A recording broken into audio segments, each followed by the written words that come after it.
श्री गुरुभ्यो नमः हरि ओम ओम अखंडानंद संबोधः वंदनात् यस्य जायते गोविंदं तमहं वंदे चिदानंदतनुं गुरुम्.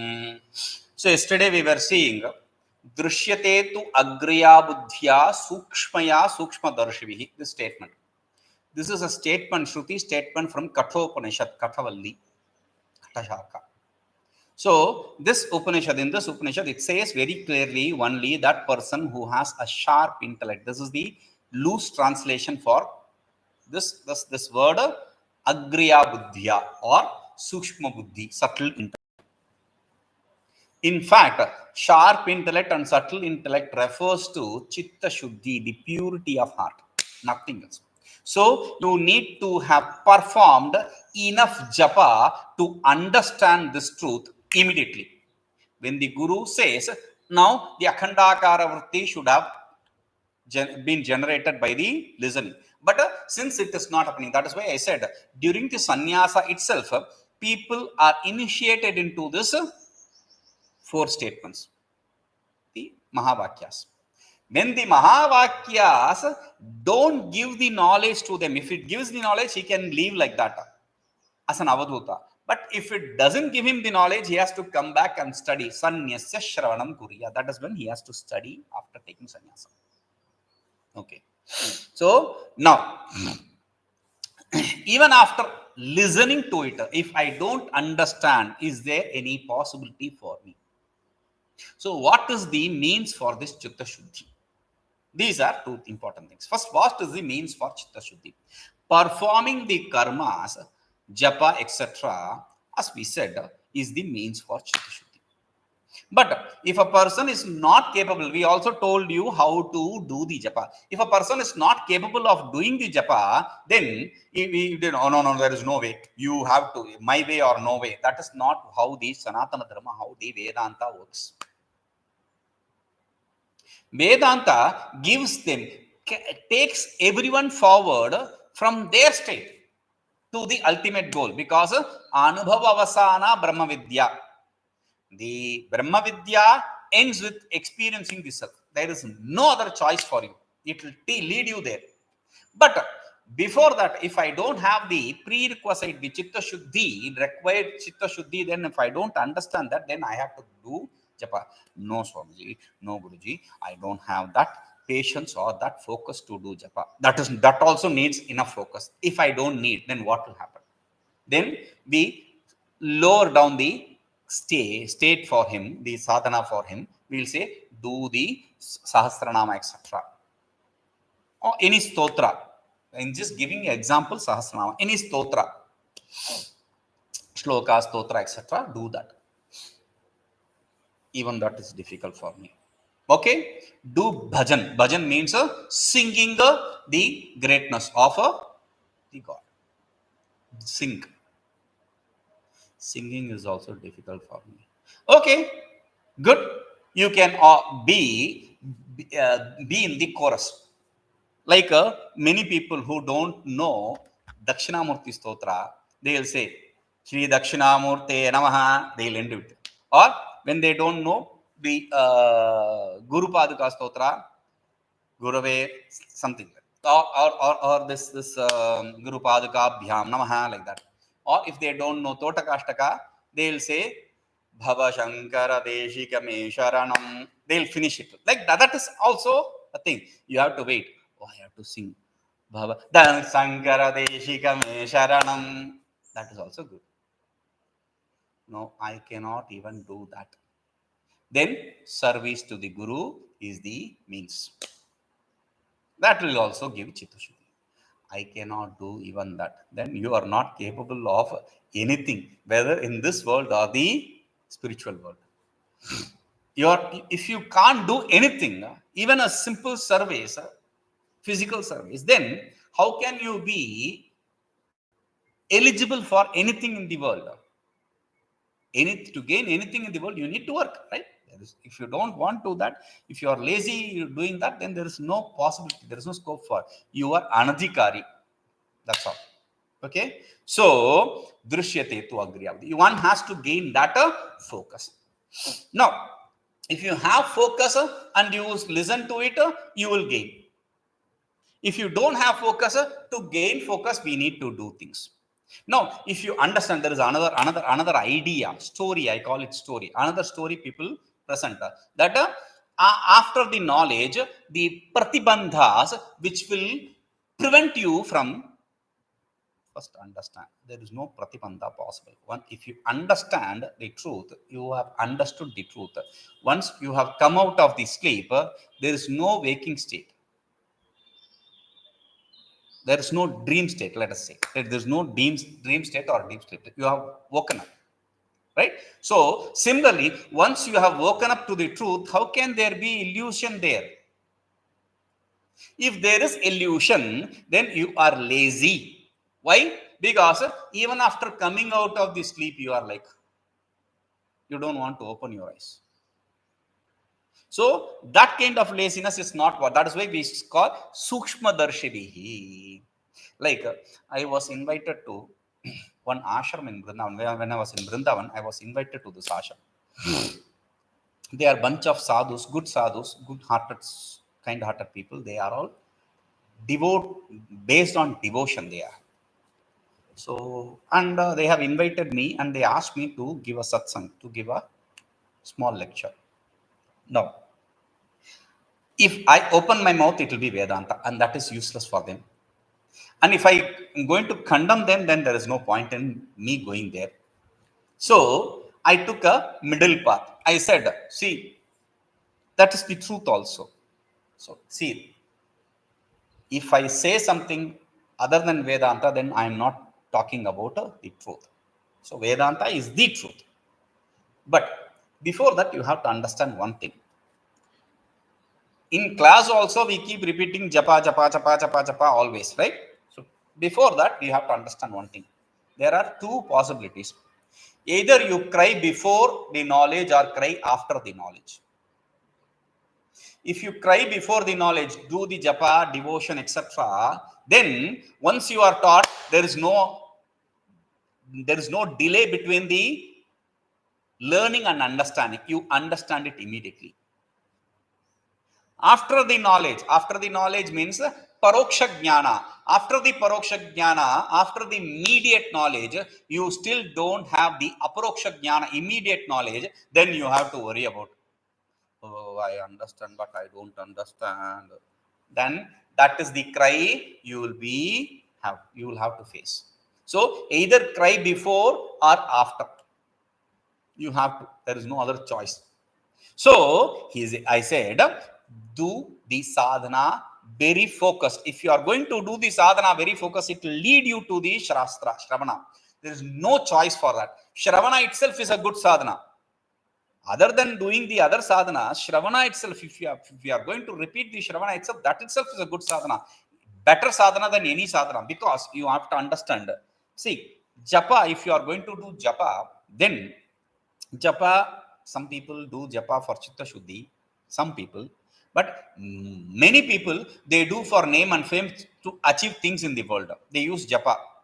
Now, if you are going to use japa for name and fame, you are going to achieve that name and fame or whatever result you have in mind for that japa. Similarly, when you are going to do this shravana itself is a sadhana. We will see it in the next sloka, later sloka. Shravana panchami hetu. It's in fifth case to sound that it is a hetu, it is a reason, it's a cause. Cause for what? For some reason. So, if you are going to do shravana, oh, will I be gaining name and fame? No, you won't gain name and fame, because you don't want the name and fame. Because people may show themselves to be spiritual, but in reality they are very, very materialistic. Many people. So you can hide your inner self from others, showing yourself to be spiritual, but you know it.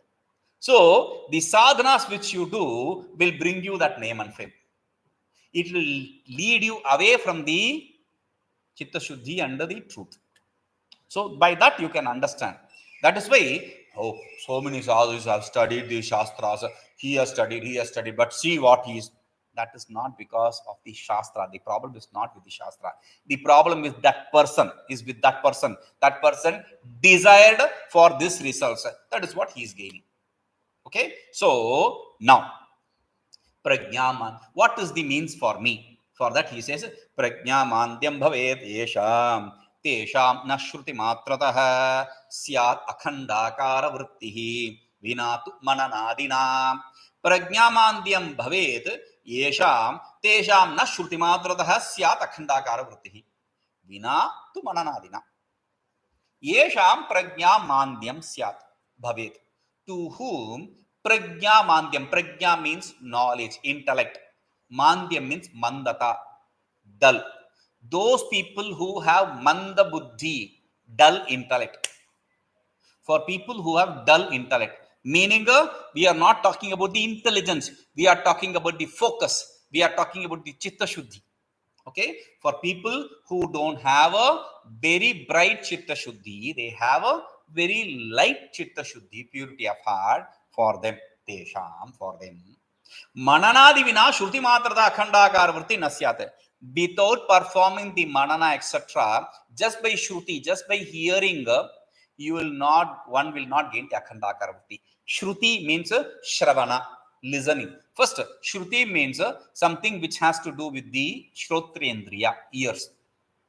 So, first definition for shravana is the Guru Upadishta Vakya should be heard by the Karna Shashkuli Avachanna. Karna Shashkuli Avachanna Akasha. You should hear the words from the Guru. That is what is Shravana. First. Then there is a inner meaning for Shravana. We will see that later. Now, śrutimātrataḥ, just by hearing, you will not be able to, listening, you will not be able to understand the truth. That is why we say śravaṇaṃ, listening, thinking about it, contemplating about it, then meditating. So we need all that. Why? Because not everyone is as smart as the person who is able to understand it first time. Okay, so they need to perform all these sadhanas. Now it is like this. Sometime when you say a joke or you say some point, you are not driving the point across. The other person is not able to understand. So somebody will be helping them out to make them understand.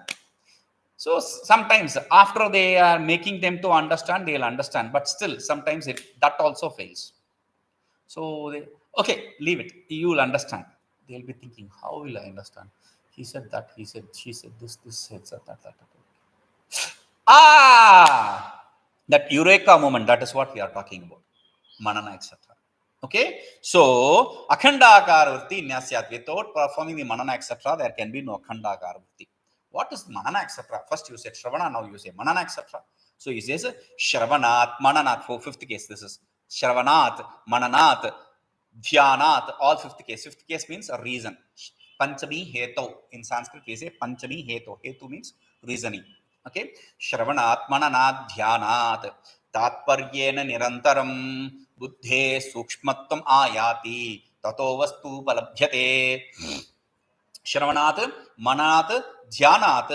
tātparyena nirantaram buddheḥ sūkṣmatvamāyāti tatah vastūpalabhyate. Nirantaram tātparyena.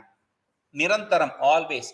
Tātparya means purport. Normally, tātparya, the word meaning of tātparya is purport. Here, tātparya means not purport, with focus, with the idea that I want only this, with involvement. Tātparya here is involvement.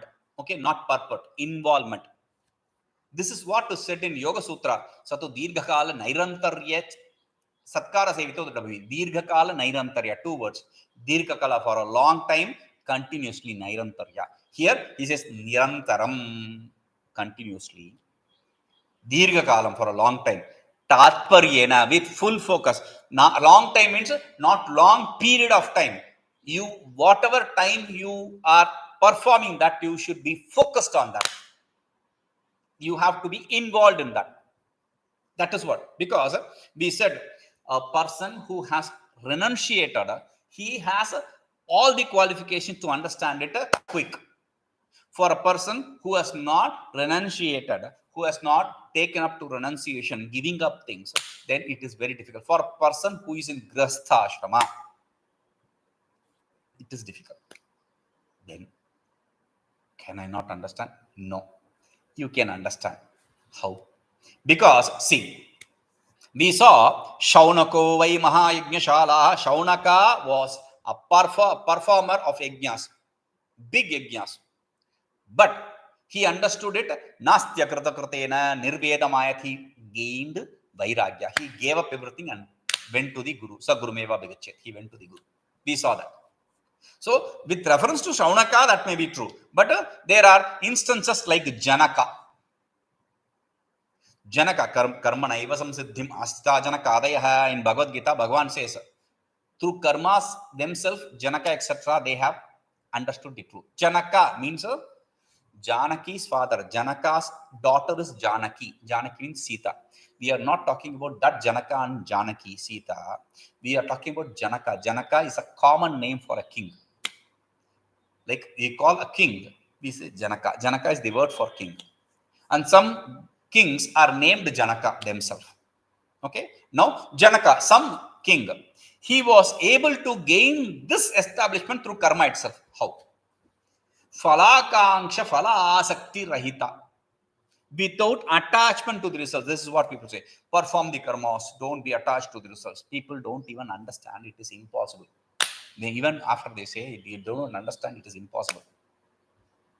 Because we saw in the beginning, in this very text, we saw in the beginning, at the beginning of the text, that prayojanam anuddishya na mandopi pravartate. Prayojanam anuddishya na mando api pravartate. Without expecting a result, even an idiot, even a stupid fellow will not perform any karma. We are not that stupid, are we? No. So, will we be performing a karma without orientation to result? Definitely not. So, what is the idea? Whatever we perform, we have to perform with the sense of detachment, not attachment to the result, and detachment is different. How so? See, if we are performing with the sense of duty, kartavyamiti, with the sense of duty, with the sense of service to Guru, then that very karma which we are performing, the materialistic karma, becomes a spiritual sadhana. It becomes a spiritual practice. That very karma.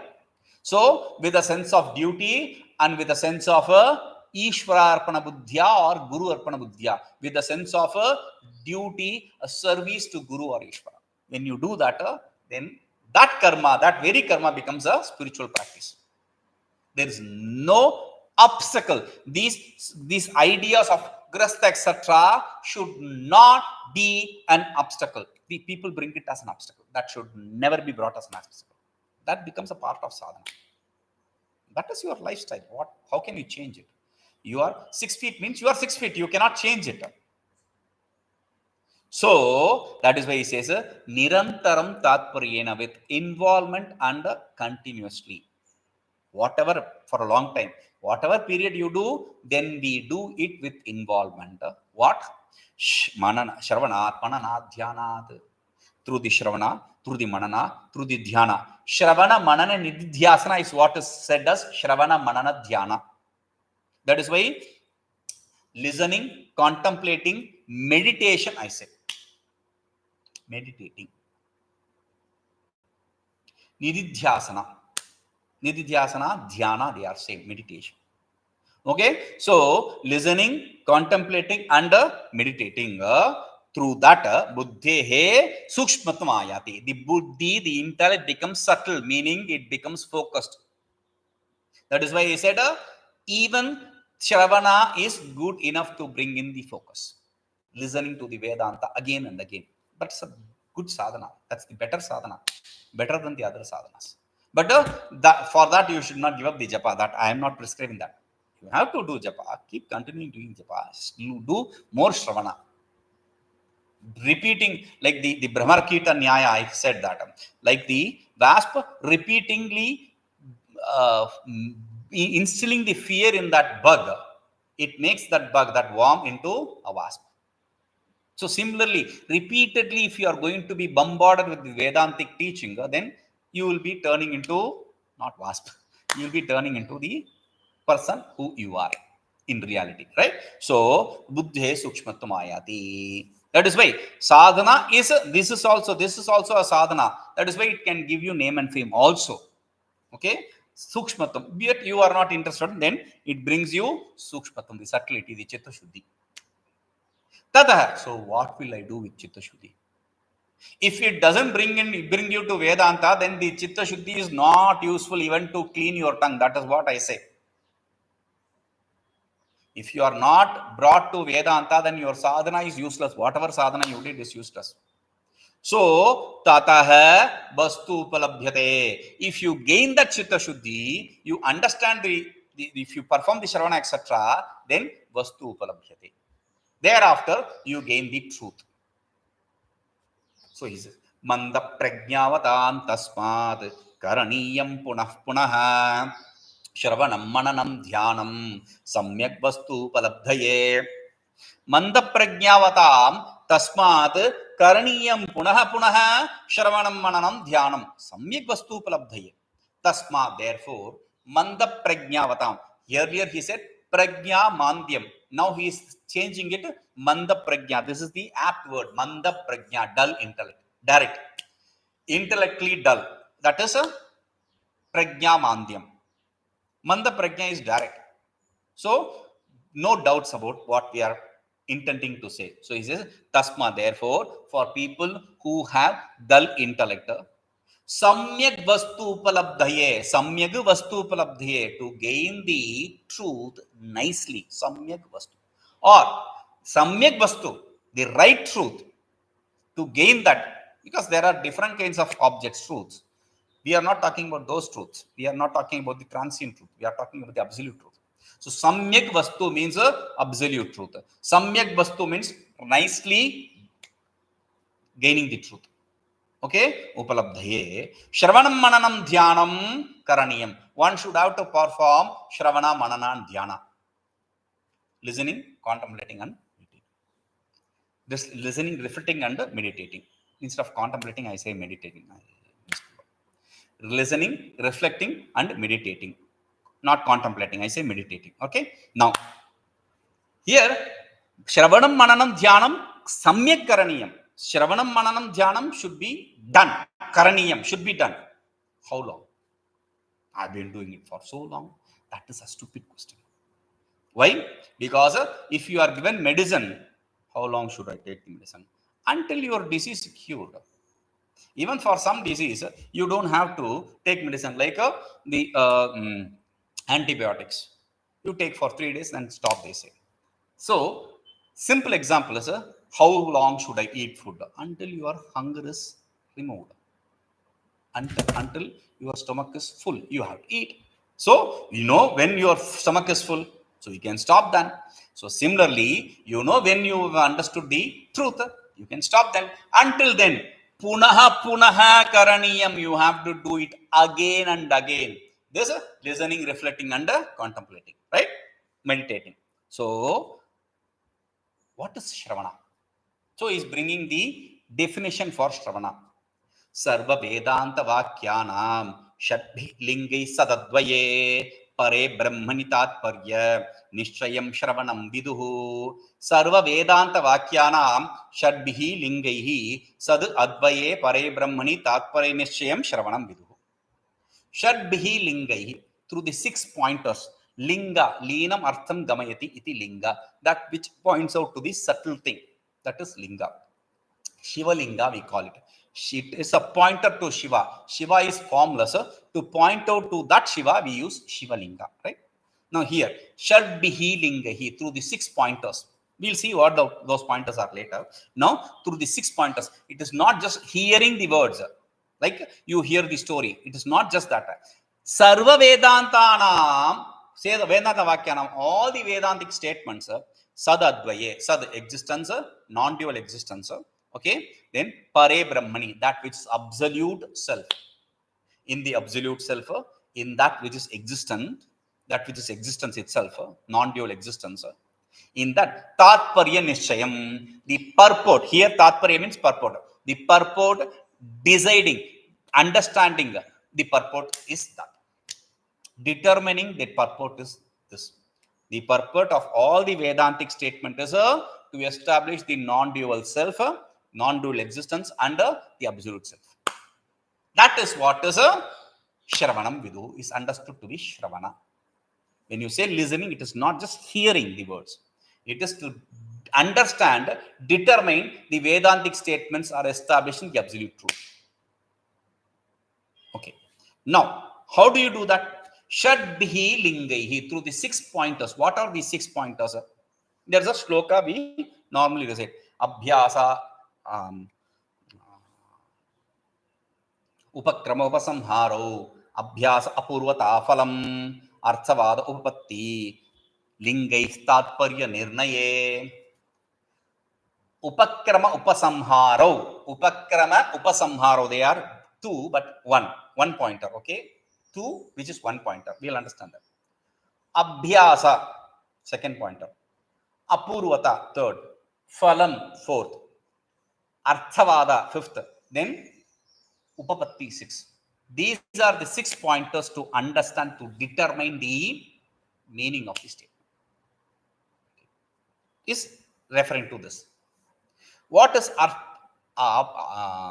upakrama upasamharo? Upakrama means introduction. Upasamhara means conclusion. Introduction, conclusion. When we used to do this practicals, we used to write this introduction and then conclusion. Okay. Aim and conclusion we used to say. Now, forget about that. In the exams we used to do, in India, many kids used to do. I don't know about the other countries. Probably it's the same common thing for everyone. The thing is, what is that? What is that secret in exam? It's not about studies. Don't worry. In exam, they'll ask, what are the 6 pointers? Okay. What are the 6 pointers? What are the 6 pointers? We have no idea what the question itself is. But we want to gain some mark. Even a half mark is a half mark, right? So we'll start. The 6 pointers are, okay, blah, blah, blah, blah, blah, are the 6 pointers. The 6 pointers are the 6 pointers is from the question. That is all is what we write is true. In between, everything is blah, blah, blah, and blah, blah, blah. Gibberish. Nothing to do with 6 pointers.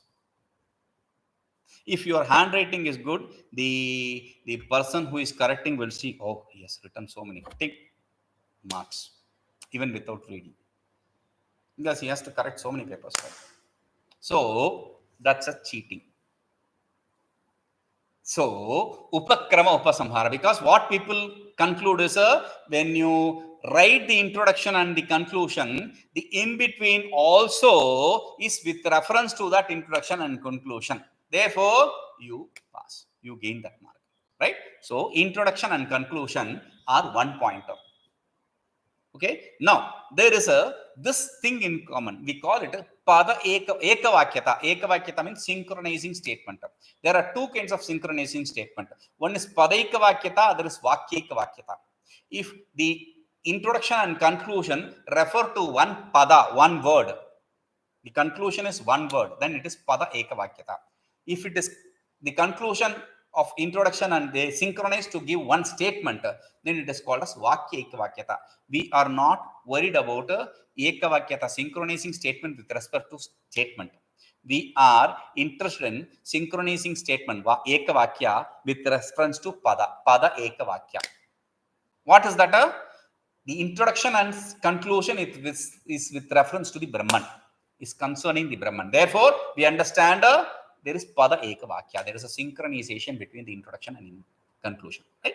This is first pointer. The second pointer, abhyasa. Abhyasa means practice. Normally, abhyasa means practice. Here, or exercise. Abhyasa here means not exercise, not practice. It is repetition. When we repeat something again and again, what we want the other to understand is he has to focus on that. That is why we repeat. So repetition is the second pointer. Third pointer, apurvata, speciality. This is a special thing, special teaching which you can gain nowhere. That is why the Shruti itself says, Tantu Upanishadam Purusham Prichami. I'm asking about the Purusha explained in the Upanishads. That is the specialty. You cannot gain this truth from anywhere else. No religion, no philosophy can teach you except Vedanta. Apurvata. Phalam, result. This result of non-duality cannot be gained through any other means. Only this Shruti can, Vedas can determine that. Phalam, result. Okay. Arthavada. Arthavada means a elogizing statement. If you are going to praise something, then you mean that. Okay, you are interested in focusing on that person, right? So you praise, that is why you praise him. So if you are going to eulogize someone or praise someone, then you are focusing on that. Similarly, if the Shruti is praising something, then the Shruti wants you to focus on that. Praise is not just Arthavada. Even denouncing, Ninda is also Arthavada. If you are negating if you are denouncing all the others, what you want to do is not negate them, but you want to dismiss all them and focus only on this. So Arthavada is one important thing. Okay. Then Upapatti. Upapatti means logic. Logic to prove something. That is also to be accepted as one pointer. So you have a introduction, conclusion, one pointer, then repetition, then speciality in teaching, then speciality in result, 4, then pricing statement, then the logic. These are the 6 pointers to establish, to determine, conclude that this is what the teaching is. So by understanding this, using these, you have to determine what, conclude what, sarvavedāntavākyānāṃ pare brahmaṇi sadadvaye tātparyaniścayaṃ. The whole Vedantic teaching is with reference to establishing the non-dual self, the absolute self. So that by Shravana, in simple, by Shravana, what we want you to understand is to determine that Vedanta is the truth. Vedanta is the only means. There is no doubt regarding Vedanta. Meaning pramanagata samshaya viparya. The doubt or the wrong knowledge regarding the pramana, the means of right knowledge, is removed through Shravana. Okay, we'll see this. Om Purnamadah Purnamidam Purnat Purnamudachyate Purnasya Purnamadaya Purnameva Vashishyate. Om Shanti Shanti Shanti.